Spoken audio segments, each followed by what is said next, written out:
Hello guys! Good morning sa inyo. For today's video nga pala, pilalakarin kami nito kaya iiwan muna namin yung computer shop kay ate. Bahala na muna siya dyan mag-manage. Bye! So, ayun na nga, paglalakad lang kami kahit mainit.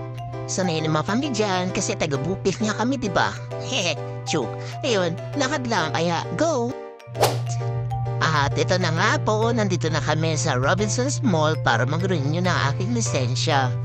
O, di ba medyo tamhali na kami kasi hindi ka pa mag-Optimus Mosyo. O tara na, tumawid muna tayo. Okay, pero dahil nagugutom na tayo, sabi ng isa kumain muna daw kami. O tara na, tara. Hanap muna tayo ng kakainan natin dahil kakagutom talaga. Lalo na yung mga sa paligid mo nakikita mo mga puro nagsisigahin na. Siyempre, lunchtime na, kain muna. Hanap-hanap ng mga kainan na kaya sa ating budget. Budget meal lang ba? Hehehe. Wala tayong budget ngayon.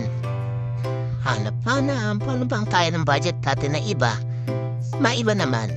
Pero, afford lang. O, diba? Check, check, check.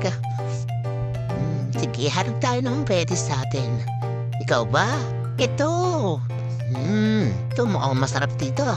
Tingnan natin dahil dito ay first time tayo. Check natin ang kanilang menu.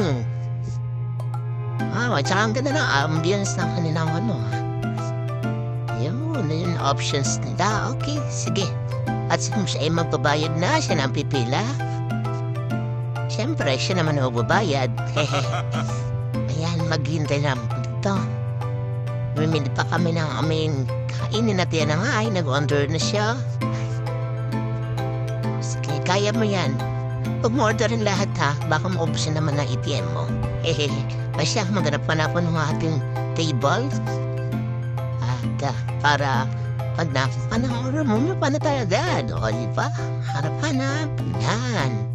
Sa akin marami namang space at ayan na nga po. Ang bilis, diba? Instant na aming order ay nandiyan na. Wow! Ang sarap! Oh! Wow! Ala french fries. At ito, nakita niya malaki yung french fries na dito. Yan lang, may flavor siya. So, tingnan natin kung masarap. Kain tayo! Sarap! Masarap siya. Ano mas masarap? Masarap po, diba? At least meron tayo natikmang bago. Bago. Chicken pa rin siya pero ibang presto lang siya. Or fast food. So, diba? Finally, nakakain na tayo ng lunch natin. Oh no. Nabukasan ang budget natin. Tipid tayo ngayon. Hehehe. Oh, siya. Pagkapahinga mo, pahinga natin, tayo ay gugora na. Busog na nga kami dyan, kaya nag-fries na lang kami niyan. Actually, hindi namin naubos yung fries eh. Sobrang laki niyan, sobrang sarap din. Worth it talaga yung presyo niya. At ayun na nga, tinikot na lang namin yung aming natirang pagkain para makatikim din naman yung mga bagets. Kasi naiwan sila doon at nagbumukmok sa bahay. Naisipan na nga muna namin umakyat sa taas at para paglibot-libot. Nasog na kami niya kaya kailangan pataglag muna. At eto na nga, narito na nga kami sa aming kailangang puntahan. Ayan sila kuya. Diyan kami magtatanong sa kanila kung paano. At ayun na nga, lumapit na nga ako dyan. Hello kuya, kaway-kaway ka naman dyan. Yan, nakita ni kuya na nag-vlog kami kaya yun. Kaway-kaway. At yun dyan nga pala sa kanila. Ang una muna dyan is papamedical muna ako dyan. Sa mga nagtatanong pala kung magkano medical dito sa Antipolo, 600 siya. Yan. At ayun na nga, bigyan na nila ako ng papel para pilapan. Kaya yan, tara, let's go. Akong nag-exam dyan, no? At ayun na nga pala, pumasok na nga pala ako sa loob para magpa-medical. Ayan, yung part na pala niyan, guys, ay yung nag-eye test na sa akin dyan.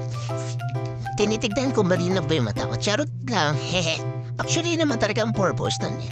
Yan, nag-eye test ako. At itong videographer ko nga pala naku-conscious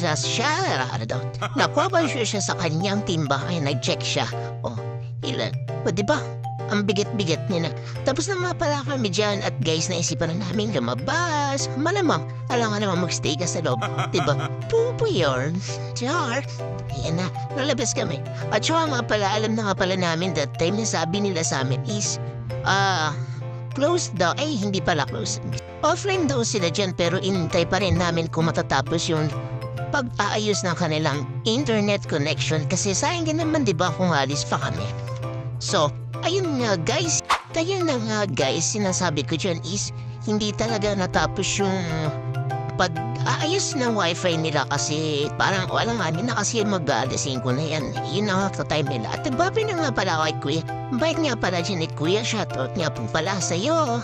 Yan, pasok na ulit kami. Tsaka nag-decide kami na pagala-gala na lang muna ulit since wala naman. At yun nga, umakyat kami dito. Nakakita nga pala kami dyan ng kakaiba. Kakaiba, ibig sabihin ng nun is yung mga lugar or yung mga convenient or yung katulad niyan, hindi pa namin sila talaga napuntahan. Although lagi naman kami napupunta minsan sa mall. Pero ito kasi nung time na napunta kami rito is wala talaga kami nakita ng time zone. Kundi Tom's World lang at Funhouse. Ito, meron pala ditong time zone. O diba? Ngayon na namin, kung napuntahan namin to, di sana naglaro yung mga Junakis. Junakis! Pumaking ko pala. Hehe, wala pa ako nun. At ito na nga, lumabas na kami sa mall. Uwi na kami. Hindi ba na nga pala na-videohan dyan guys yung nag-grocery kami kasi konti lang naman. Sakto lang talaga sa budget. Hehe. Yan. Pauwi na kami niyan guys. Tatawid na nga pala kami niyan. Hindi ko man renew yung lisensya ko ngayong araw na to. Okay lang kasi nakagala naman kami. At abangan nyo na lang din guys ang aking i-upload na video ng part 2 ng aking renewal na lisensya. Sa mga nakakapanood po pala ng aming video, sana po guys, supportahan nyo po kami. Mag-like and follow and share na rin po kayo guys para ma-update po kayo sa aming mga videos na i-upload. Magkita-kita na lang ulit po tayo sa susunod na video na aming gagawin guys sa part 2.